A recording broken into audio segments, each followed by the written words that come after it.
My name's Kat Brandt. I'm a second-year fellow here at Aurora Healthcare in the surgical oncology department. I've been extremely happy with my fellowship experience. Aurora was really the place I wanted to be. I remember after doing interview dinners and meeting with different programs, I felt right at home immediately from the first time meeting some of the faculty, and I felt that same way on my interview day. So I was really happy and pleased to see that I had matched here. The faculty here are used to working with fellows. So they really, from day one, sort of let you lead in the operating room. They let you lead in decision-making in clinic with patients. So you're face-to-face meeting patients right away. So they get to know you from the first time they show up to see us in the outpatient clinic. When they see you on the day of the procedure, they remember you. And then in the operating room, it's really like you're acting as a junior partner to our different attendings. St. Luke's is really a special place to train. I think we are a huge high-volume center in Wisconsin. Within the Aurora system, we're sort of the flagship hospital. So we're receiving patients from all over Wisconsin that have the most complex needs.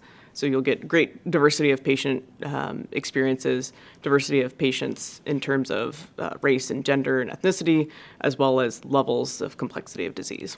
I think, a benefit of being at a place like Aurora is that it's still a big institution, so we have a lot of the resources that you might expect from your typical large university-led programs, but we have the feel and the people around that are more like a community center. So you'll get to know everyone right away throughout all of our departments, and yet you still have resources to do meaningful work in research or in other academic endeavors, just like you would at a university center.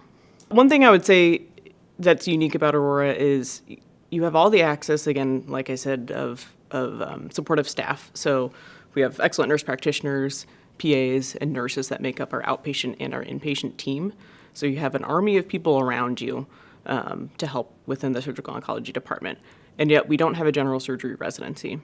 Now, I love to teach, so I wondered what will that be like not having other learners around. We still work with med students, so you have some of those teaching opportunities. And I think it's really critical, even if you're someone who wants to teach, maybe you want to work with residents in the future, I think it's very critical to have a couple of years where you are the sole focus of education in the operating room. And so I think that's a big advantage, to not have to compete with other general surgery residents or other learners and really take advantage of all the educational opportunities we have. I think the fellows that do best here are the fellows that are really looking for high-volume operative experience, and the fellows that are ready to lead right away. So if you're looking for a place where you'll fit in as, again, it's sort of that junior apprentice, that junior faculty member, this is a perfect place for that.